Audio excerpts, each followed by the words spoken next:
ಮೊನ್ನೆ ಅಷ್ಟೇ Asia cup ಅನ್ನ ಭಾರತ ಯಾವ ರೀತಿಯ ಭರ್ಜರಿಯಾಗಿ ಗೆಲ್ತು, ಪಾಕಿಸ್ತಾನವನ್ನ 3ನೇ ಬಾರಿಗೆ ಸದೆ ಬಡಿತು, ಎಲ್ರಿಗೂ ಗೊತ್ತಿರುವಂತ ವಿಚಾರ. ಏಷ್ಯಾ ಕಪ್ ಅನ್ನ ಗೆದ್ದಿದ್ದರೂ ಕೂಡ ಏಷ್ಯಾ ಕಪ್ ಅನ್ನ ಮಾತ್ರ ಕೊಟ್ಟಿರಲಿಲ್ಲ. ಬಿಕಾಸ್ ಅಲ್ಲಿ ಎಸಿಸಿ ಅಧ್ಯಕ್ಷರಾಗಿದ್ದಂಥವ್ರು, ಅಂದ್ರೆ ಎಸಿಸಿ ಅಂದ್ರೆ ಏಷ್ಯಾ ಕ್ರಿಕೆಟ್ ಕೌನ್ಸಿಲ್ನ ಅಧ್ಯಕ್ಷರಾಗಿದ್ದಂಥವರು ಪಾಕಿಸ್ತಾನದ ಹಣಕಾಸು ಸಚಿವ ನಖ್ವಿ ಅಂತ. ಆದ್ರಿಂದ ಆ ಒಂದು ಪ್ರಶಸ್ತಿಯನ್ನ ಸ್ವೀಕಾರ ಮಾಡಬೇಕಾಗಿತ್ತು. ಆದ್ರೆ ಪಹಲ್ಗಾಮ್ ದಾಳಿಯೆಲ್ಲ ಆಗಿದ್ದಂತ ಹಿನ್ನೆಲೆಯಲ್ಲಿ ನಾವು ಸ್ವೀಕಾರ ಮಾಡೋದಿಲ್ಲ ಅಂತ ಸ್ಪಷ್ಟವಾಗಿ ನಿರಾಕರಿಸಿದ್ರು ಭಾರತೀಯ ಕ್ರಿಕೆಟಿಗರು. ಸೂರ್ಯಕುಮಾರ್ ಯಾದವ್ ಯಾವುದೇ ಕಾರಣಕ್ಕೂ ಅವರಿಂದ ನಾವು ಪ್ರಶಸ್ತಿಯನ್ನ ಇಸ್ಕೊಳ್ಳೋದಿಲ್ಲ ಅಂತ ಹೇಳಿದ್ರು. ನಿರ್ಧಾರ ಆಗೋಗಿತ್ತು. ಆದ್ರೂ ಕೂಡ ಹಠ ಮಾಡಿ ಇಲ್ಲ ನಾನೇ ಕೊಡಬೇಕು ಅಂತೆಲ್ಲ ಹೇಳಿದ್ರು. ಅದಾದ ನಂತರ ಏಷ್ಯಾ ಕಪ್ ಅನ್ನೇ ಆತ ನಖ್ವಿ ತನ್ನ ದೇಶಕ್ಕೆ ಕೊಂಡೊಯ್ದಿದ್ರು. ಬಿಸಿಸಿಐ ಎಚ್ಚರಿಕೆಯನ್ನ ಕೊಟ್ಟಿತ್ತು. ಅಲ್ಲಿ ನಮ್ಮ ಕಪ್ ನಾವು ಗೆದ್ದಿರುವಂತದ್ದು, ಆ ಕಪ್ಪನ್ನ ಮರಳಿ ಕೊಡದೇ ಇದ್ರೆ ಪರಿಣಾಮ ನೆಟ್ಟಗಿರೋದಿಲ್ಲ, ಐಸಿಸಿಗೆ ದೂರನ್ನ ಕೊಡ್ತೀವಿ ಅಂತೆಲ್ಲ ಹೇಳಿದ್ರು. ಈಗ ಕ್ಷಮೆಯನ್ನ ಕೇಳಿರುವಂತದ್ದು ನಖ್ವಿ. ಏಷ್ಯಾ ಕಪ್ ಪ್ರದಾನ ಮಾಡದೆ ಮೊಂಡಾಟವನ್ನ ಮಾಡಿದ್ದಂಥದ್ದು ಇದು ಕ್ರಿಕೆಟ್ ಇತಿಹಾಸದಲ್ಲೇ ಮೊದಲ ಬಾರಿಗೆ ನಡೆದಿದ್ದಂತ ಒಂದು ಘಟನೆ ಇದು. ಭಾರತದ ಆಕ್ಷೇಪದ ಬಳಿಕ ಮೊಯ್ಸಿನ್ ನಖ್ವಿ ಕ್ಷಮಾಪಣೆ. ನಿನ್ನೆ ಎಸಿಸಿ ಸಭೆಯಲ್ಲಿ ಖಂಡನೆ ವ್ಯಕ್ತಪಡಿಸಿರುವಂತದ್ದು ಬಿಸಿಸಿಐ. ರೂಲ್ ಮಾಡ್ತಿರುವಂತದ್ದು ಯಾರು? ಐಸಿಸಿನ ಅಂದ್ರೆ ಎಲ್ರಿಗೂ ಗೊತ್ತಿರುವಂತ ವಿಚಾರಣೆ ಭಾರತೀಯ ಕ್ರಿಕೆಟ್ ಮಂಡಳಿ. ಐಸಿಸಿಯಲ್ಲಿ ತನ್ನದೇ ಒಂದು ಪಾರಮ್ಯವನ್ನ ಹೊಂದಿದೆ ಬಿಸಿಸಿಐ.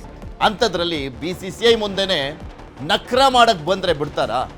ಬಿಸಿಸಿಐ ಎಚ್ಚರಿಕೆಯನ್ನ ಕೊಡ್ತು, ನಮ್ಮ ಕಪ್ಪನ್ನ ಹಿಂತಿರುಗಿಸದೆ ಹೋದ್ರೆ ಯಾವ ರೀತಿಯಾಗಿ ಪಾಠವನ್ನ ಕಲಿಸ್ಬೇಕು ಗೊತ್ತಿದೆ ಅಂತ. ಗೊಂದಲಕಾರಿ ಘಟನೆಗಳಿಗೆ ಈಗ ಕ್ಷಮಾಪಣೆಯನ್ನ ಕೇಳಲಾಗಿದೆ.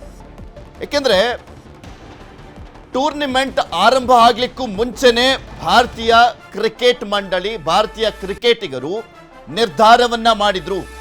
ನಾವು ಯಾವುದೇ ಕಾರಣಕ್ಕೂ ಏಷ್ಯಾ ಕಪ್ ವಿನ್ ಆದ್ರೆ ನಖ್ವಿಯಿಂದ ಪ್ರಶಸ್ತಿಯನ್ನ ಸ್ವೀಕಾರ ಮಾಡೋದಿಲ್ಲ ಅಂತ. ಯಾಕೆಂದ್ರೆ ಸಾಕಷ್ಟು ಘಟನಾವಳಿಗಳು ನಡೆದಿದ್ದನ್ನ ನೋಡಿದೀವಿ ನಾವು. ಒಂದು, ಪಾಕಿಸ್ತಾನಕ್ಕೆ 3 ಮ್ಯಾಚ್ನಲ್ಲೂ ಕೂಡ ಹ್ಯಾಂಡ್ ಶೇಕ್ ಮಾಡಿರಲಿಲ್ಲ ಭಾರತ.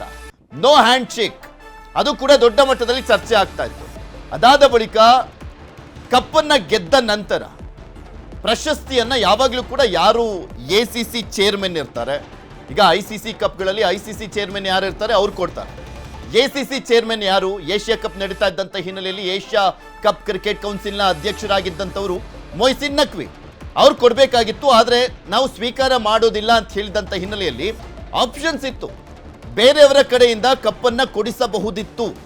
ಆದರೆ ನಖ್ವಿ ಹಂಗೆ ಮಾಡಲಿಲ್ಲ. ಮೊಂಡಾಟ, ಇಲ್ಲ ನಾನೇ ಕೊಡೋದು, ನನ್ನಿಂದ ಮಾತ್ರ ತಗೊಂಡ್ರೆ ನಾವು ಕಪ್ಪನ್ನು ಕೊಡ್ತೀವಿ ಅಂತೆಲ್ಲ ಹೇಳಿದ್ದು. ಅದಾದ್ಮೇಲೆ ಆ ಕಪ್ಪನ್ನೇ ಎಗರ್ಸ್ಕೊಂಡು ಹೋಗಿದ್ರು. ಸೊ ಸಾಕಷ್ಟು ಆಕ್ರೋಶ ವ್ಯಕ್ತವಾಗ್ತಾ ಇತ್ತು. ಏಕೆಂದ್ರೆ ಪಾಕಿಸ್ತಾನದ ವ್ಯಕ್ತಿಯಿಂದ ಸ್ವೀಕಾರ ಮಾಡೋದಿಲ್ಲ ಅಂತ ಹೇಳಿದ ನಂತರನೂ ಕೂಡ ಇಂಥ ಮೊಂಡಾಟವನ್ನ ಮುಂದುವರಿಸಿದ್ದಂಥ ಹಿನ್ನೆಲೆಯಲ್ಲಿ ಬಿಸಿಸಿಐ ಅಂತೂ ತುಂಬಾ ಆಕ್ರೋಶಗೊಂಡಿತ್ತು. ಇವನ್ ಇಂಡಿಯನ್ ಪ್ಲೇಯರ್ಸು ಕೂಡ ಅಷ್ಟೇ. ಆ ಕಪ್ಗಿಂತ ನಮಗೆ ಭಾರತೀಯರ ಭಾವನೆಗಳು ಇಂಪಾರ್ಟೆಂಟು. ನಾವು ಗೆದ್ದಾಯ್ತು. ಏಷ್ಯಾ ಕಪ್ 2025 ಗೆದ್ದಿದ್ದು ಯಾರು? ಇಂಡಿಯಾ ಅಂತ ಬರ್ಸಿದ್ದು ಆಯ್ತು. ಟೂರ್ನಿಮೆಂಟ್ ಅಲ್ಲಿ ಎಲ್ಲಾ ಪ್ರಶಸ್ತಿಗಳನ್ನ ಕೂಡ ನಾವೇ ಗೆದ್ದಿದ್ದಾಯ್ತು. ಮ್ಯಾನ್ ಆಫ್ ದಿ ಸೀರೀಸ್ ಆಗಿರ್ಬೋದು, ಮ್ಯಾನ್ ಆಫ್ ದಿ ಮ್ಯಾಚ್ ಆಗಿರ್ಬೋದು, ಇದೆಲ್ಲದನ್ನು ಕೂಡ ಗೆದ್ದಿದ್ದು ಭಾರತವೇ. ಆ ಅವಾರ್ಡ್ಗಳನ್ನೆಲ್ಲ ಪಡ್ಕೊಂಡ್ರಲ್ಲ, man of the series, man of the match, ಇದೆಲ್ಲವನ್ನು ಕೂಡ ಬೇರೆಯವ್ರು ಕೊಟ್ಟಂತ ಹಿನ್ನೆಲೆಯಲ್ಲಿ ಪಾಕಿಸ್ತಾನದವ್ರು ಅಲ್ಲ. ಸೊ ಬೇರೆಯವ್ರು ಕೊಟ್ಟಂತ ಹಿನ್ನೆಲೆಯಲ್ಲಿ ಆ ಪ್ರಶಸ್ತಿಗಳನ್ನೆಲ್ಲ ಸ್ವೀಕರಿಸಲಾಯಿತು. ಎಕ್ಸೆಪ್ಟ್ ಎಸಿಸಿ ಈ ಏಷ್ಯಾ ಕಪ್ ಅನ್ನ ಮಾತ್ರ ನಖ್ವಿಯಿಂದ ಸ್ವೀಕಾರ ಮಾಡಿರಲಿಲ್ಲ. ಅದಕ್ಕೆ ಭಾರತ ಒಂದು ಎಕ್ಸಾಂಪಲ್ ಅನ್ನ ಕೂಡ ಕೊಟ್ಟಿತ್ತು. 2022 ಸಂದರ್ಭದಲ್ಲಿ ಆ ಟೈಮ್ನಲ್ಲಿ ಎಸಿಸಿ ಚೇರ್ಮನ್ ಆಗಿದ್ದಂಥವರು ಜೈಶಾ ಅವರು 2022 ಸಂದರ್ಭದಲ್ಲಿ ಆ ಟೈಮ್ನಲ್ಲಿ ಫೈನಲ್ಲಿಗೆ ಬಂದಿದ್ದು ಶ್ರೀಲಂಕಾ ಮತ್ತು ಪಾಕಿಸ್ತಾನ. ಆ ಸಂದರ್ಭದಲ್ಲೂ ಜಿದ್ದಿತ್ತು ಪಾಕಿಸ್ತಾನದ ವಿರುದ್ಧ. ಸೊ ಪಾಕಿಸ್ತಾನ ಗೆದ್ಬಿಟ್ರೆ ಅನ್ನುವಂಥ ಕಾರಣಕ್ಕೋಸ್ಕರ ನಾನು ಯಾಕೆ ಕೊಡಬೇಕು ಅನ್ನುವಂಥ ಕಾರಣಕ್ಕೋಸ್ಕರ ವಾಕ್ ಬ್ಯಾಕ್ ಮಾಡಿದ್ರು ಜೈಶಾ ಅವರು. ಆ ಟೈಮ್ನಲ್ಲಿ ಶ್ರೀಲಂಕಾ ಅವರ ಕಡೆಯಿಂದ ಮತ್ತೊಬ್ಬರಿಂದ ಅಲ್ಲಿ ಪ್ರಶಸ್ತಿಯನ್ನ ಕೊಡಿಸಲಾಗಿತ್ತು. ಆ ಒಂದು ಮ್ಯಾಚ್ಗೆ ಬಂದಿರಲಿಲ್ಲ. ಶ್ರೀಲಂಕಾ ಕಪ್ ಗೆಲ್ಲುತ್ತೆ, ಆದ್ರೂ ಕೂಡ ಆ ಮ್ಯಾಚ್ಗೆ ಬಂದಿರಲಿಲ್ಲ. ಜೈಶಾ ಅವರು ಆ ರೀತಿಯಾಗಿ ನಡ್ಕೊಂಡಿದ್ರು. ನಿಮ್ಗೆ ಕೊಡಕ್ಕಿಷ್ಟ ಇಲ್ಲ ಅಂದ್ರೆ ಬೇಡ, ಬೇರೆಯವ್ರ ಕಡೆಯಿಂದ ಕೊಡಿಸ್ಬೋದಿತ್ತು. ರೂಲ್ಸ್ ಅನ್ನ ಬ್ರೇಕ್ ಮಾಡುವ ಮುಖಾಂತರ ಪಾಕಿಸ್ತಾನ ಮೊದಲೇ 3-0 ಸರ್ಯ ಓಡಿಸ್ಕೊಂಡಿತ್ತು ಭಾರತದಿಂದ. ಈ ಒಂದು ಕಪ್ಪನ್ನ ಕೂಡ ಕೊಡದಿರುವಂಥ ಹಿನ್ನೆಲೆಯಲ್ಲಿ ಮತ್ತಷ್ಟು ಮುಜುಗರಕ್ಕೆ, ಆಕ್ರೋಶಕ್ಕೆ ಕಾರಣ ಆಗಿತ್ತು. ಇದ್ರ ಬಗ್ಗೆ ಇನ್ನಷ್ಟು ಮಾಹಿತಿಯನ್ನು ಕೊಡ್ತಾ ಹೋಗ್ತಾರೆ ನಮ್ಮ ನ್ಯೂಸ್ ಎಡಿಟರ್ ಆಗಿರುವಂಥ ರಮೇಶ್ ಜೋಲ್ದಾಳ್ ನಮ್ಮ ಜೊತೆ ದೂರವಾಣಿ ಸಂಪರ್ಕದಲ್ಲಿ ಜಾಯ್ನ್ ಆಗಿದ್ದಾರೆ. ರಮೇಶ, ದೊಡ್ಡ ಮಟ್ಟದಲ್ಲಿ ಆಕ್ರೋಶ, ಅದರ ಜೊತೆಗೆ ಮುಖಭಂಗ ಎಲ್ಲವನ್ನೂ ಕೂಡ ಎದುರಿಸ್ತಾ ಇತ್ತು ಪಾಕಿಸ್ತಾನ. ಅದರ ಜೊತೆಗೆ ಈ ನಕ್ವಿ ಮಾಡಿಕೊಂಡಂಥ ಮೊಂಡಾಟ ಇದು ಕೂಡ ಅಷ್ಟೇ ಪಾಕಿಸ್ತಾನವನ್ನು ಇನ್ನಷ್ಟು ಟೀಕಿಸುವಂತೆ ಮಾಡಿತ್ತು. ಆದರೆ ICC ಕ್ರಿಕೆಟನ್ನು ರೂಲ್ ಮಾಡ್ತಿರುವಂಥದ್ದು ಯಾರು ಅಂತ ಎಲ್ರಿಗೂ ಗೊತ್ತಿರುವಂಥದ್ದು. ಅದರ ಅಪ್ಪ ಯಾರಪ್ಪ ಅಂದರೆ BCCI. ಆ ರೀತಿಯಾಗಿ ಒಂದು ಗಟ್ಟಿ ಸ್ಥಾನದಲ್ಲಿದೆ. ಪಾರುಪತ್ಯ, ಪಾರಮ್ಯ ಅಂತ ಏನು ಹೇಳ್ತೀವಿ ಅದೆಲ್ಲವೂ ಕೂಡ BCCI ಅಲ್ಲಿ ಇರುವಂಥದ್ದು. ಈಗ BCCI ಕೊಟ್ಟಂಥ ಎಚ್ಚರಿಕೆಗೆ ಯಾವ ರೀತಿಯಾಗಿ ಬಗ್ಗಿದ್ದಾರೆ ಅಂತ ಪಾಕಿಸ್ತಾನದ ಈ ACC ಅಧ್ಯಕ್ಷರಾಗಿರುವಂಥ ನಕ್ವಿ.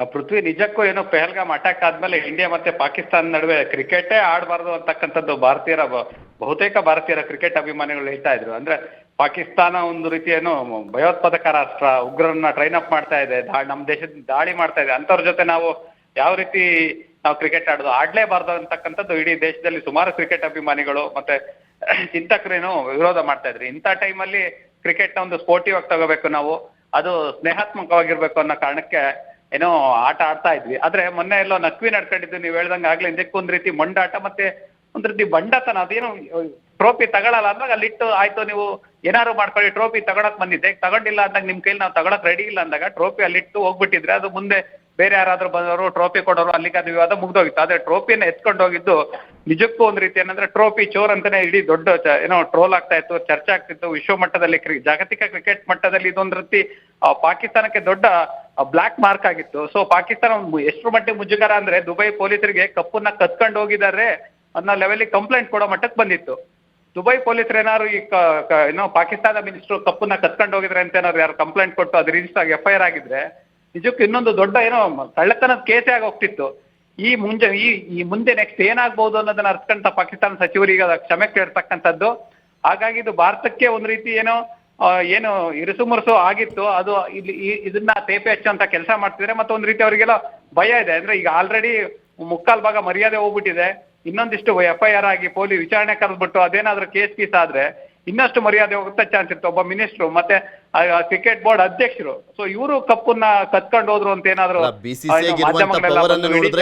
ಅಧ್ಯಕ್ಷ ಸ್ಥಾನದಿಂದ ಕಿತ್ತಾಕ್ಸುವಂತ ಪವರ್ ಇದೆ BCCIಗೆ. ಆ ಲೆವೆಲ್ಗೆ ಒಂದು ಪವರ್ಫುಲ್ ಆಗಿರುವಂಥದ್ದು BCCI. ಯಾಕೆಂದ್ರೆ ಇವತ್ತೇನಾದ್ರೂ ಎಲ್ಲ ದೇಶಗಳು ಸ್ವಲ್ಪನಾದ್ರೂ ಹಣವನ್ನ ಮಾಡ್ತಾ ಇದಾವೆ ಕ್ರಿಕೆಟ್ನಿಂದ ಅಂದ್ರೆ ಅದಕ್ಕೆ BCCIಯ ಕೊಡುಗೆ ದೊಡ್ಡ ಮಟ್ಟದಲ್ಲಿರುವಂಥದ್ದು. ನಿಜಕ್ಕೂ ಪೃಥ್ವಿ, ಅದೇ ಇದ್ರೆ ಸುಮಾರು ಈಗ 2-3 ದಿನಗಳಲ್ಲಿ ಆಗಿರೋ ಚರ್ಚೆಗಳನ್ನು ನೋಡಿವಿ. ಮತ್ತೆ ಇದು ಕಾನೂನಾತ್ಮಕವಾಗಿ ಮುಂದೆ ಎದುರಾಗುವಂತ ಏನೇನೋ ನಾನು ಫೇಸ್ ಮಾಡ್ಬೇಕಾಗುತ್ತೆ ಅನ್ನೋದು ಕೂಡ ಪಾಕಿಸ್ತಾನದಲ್ಲಿ ಏನೋ ಆ ಕ್ರಿಕೆಟ್ ಮಂಡಳಿ ದೊಡ್ಡ ಚರ್ಚೆ ಆಗಿತ್ತು. ಮತ್ತೆ ಅಲ್ಲಿನ ಆಟಗಾರರು ಕೂಡ ಏನೋ ಕೆಲವರು ಈ ರೀತಿ ಮಾಡಿದ್ದು ಸರಿನೋ ತಪ್ಪು ಅಂತಕ್ಕಂಥದ್ದನ್ನ ಮಾಧ್ಯಮಗಳ ಮುಂದೆ ಬಂದು ಹೇಳಲಾರದಷ್ಟು ಒಂದ್ ರೀತಿ ಮುಜುಗರಕ್ಕೆ ಇಕ್ಕಟ್ಟಿಗೆ ಸಿಕ್ಕೊಂಡಿದ್ರು.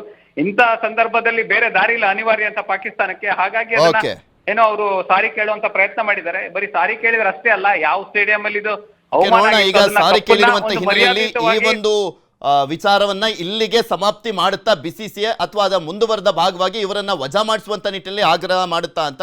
ಧನ್ಯವಾದ ರಮೇಶ್ ನಿಮ್ಮೆಲ್ಲ ಮಾಹಿತಿಗಾಗಿ.